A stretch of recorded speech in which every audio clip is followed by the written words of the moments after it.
Chicken లవర్స్‌కి big shocking news ఇది. మీరు ఇష్టంగా చికెన్ తింటున్నారా? వీక్లీ ట్వైస్ అంతకంటే ఎక్కువగా చికెన్ తినడానికి ఆసక్తి చూపుతున్నారా? అయితే ఈ వార్త మీకోసమే. అసలు చికెన్ తినడం ఆరోగ్యానికి మంచిదా? కాదా? చికెన్ తినడం వల్ల ఎలాంటి సమస్యలొస్తాయి? చికెన్ తినడం వల్ల ఎలాంటి లాభాలున్నాయి? అసలు ఇప్పుడు దొరుకుతున్నటువంటి చికెన్ తినొచ్చా లేదా?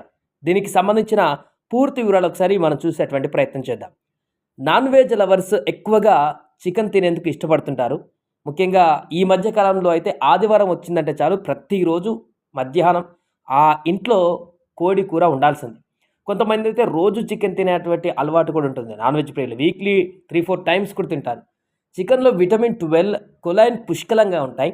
రెడ్ మీట్‌తో పోలిస్తే హెల్త్ రిస్కులు తక్కువ. అందుకే డాక్టర్లు కూడా తినమని చెబుతుంటారు. అయితే ఇప్పుడు చెప్పబోయేటువంటి వార్త మాత్రం చికెన్ లవర్స్‌ను షాకింగ్‌కి గురిచేస్తుంది. ఎందుకంటే చికెన్‌ను అతిగా తినడం వల్ల క్యాన్సర్ బారిన పడే ప్రమాదం ఉందని తాజాగా ఒక అధ్యయనంలో తేలింది. పలు రకాల పౌల్ట్రీ ఉత్పత్తులు కోడి అంటే టర్కీ, బాత్ లాంటి మాంసాలు తినడం వల్ల దీర్ఘకాలిక ఆరోగ్యాన్ని ఎలా ప్రభావితం చేస్తుందనే అంశం పైన శాస్త్రవేత్తలు ఇటీవల ఓ అధ్యయనం చేపట్టారు. దాదాపు 19 సంవత్సరాలు 4,000 మందికి పైగా వ్యక్తులపైన ఓ అధ్యయనం చేపట్టారు. ఇందులో వారానికి 300 గ్రాములకు మించి చికెన్ తింటే జీర్ణకోశ క్యాన్సర్ వచ్చే ప్రమాదం ఉందని తేలింది. మళ్ళొకసారినండి, 300 గ్రాములకు మించి చికెన్ తింటే వారానికి క్యాన్సర్ వచ్చే ప్రమాదం ఉందని తేలింది. అంతేకాదు పాంక్రియాటిక్ సమస్యలు, లివర్ జబ్బులు, కడుపు నొప్పి, రెక్టల్ క్యాన్సర్ లాంటి వ్యాధులను గుర్తించారు. ఇలా పరిమితికి మించి మాంసం తింటున్న వాళ్ళను సుమారు 27% మంది ఏదో ఒక జబ్బు బారిన పడుతున్నారు. ముఖ్యంగా వీళ్ళలో పురుషులే ఎక్కువగా ఉన్నారు. వీరు చనిపోయే ప్రమాదం కూడా 27% అధికంగా ఉంది.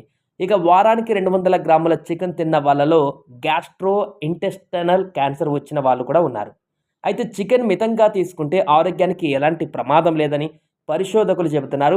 వారానికి 100 గ్రాముల వరకు తింటే ఎలాంటి ముప్పు ఉండదన్నారు. రోజు కాకుండా గ్యాప్ ఇస్తూ వారానికి 1, 2 సార్లు తినడం మంచిదని కూడా సూచిస్తున్నారు. సో జాగ్రత్త, రెగ్యులర్‌గా నాన్ వెజ్, చికెన్ లాంటి పదార్థాలను తినడం కంటే అప్పుడప్పుడు తినడం చాలా శ్రేయస్కరం. ఒకవేళ రెగ్యులర్‌గా మితిమీరి గనుక తింటే అది ఆరోగ్యాన్ని ఏ విధంగా ప్రభావితం చేస్తుందనేది ఈ స్టోరీలో మనం చూసాం.